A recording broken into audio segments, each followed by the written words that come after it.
Okay mga master, meron na naman tayong problema dito bagong install. Yan, makita nyo error EH61. Yan, so check natin to. Yung cover nya, yan yung cover. Tanggalin natin itong cover ng control panel. Okay, so ito, baklas natin mga master yung control panel nya.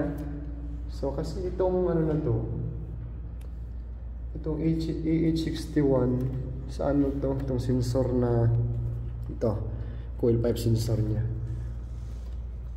Yun. Kung makita yung mga master, makita nyo yung socket nyan. Yan.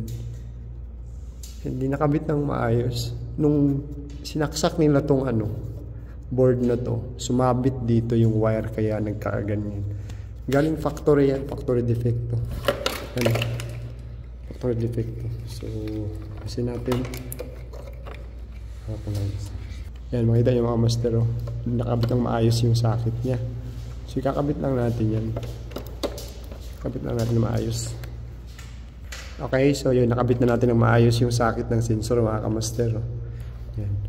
Kasi dapat yung wire ito nakaganon to para hindi sasabit, para makabit ng maayos yung socket nya. Yan, so testing natin.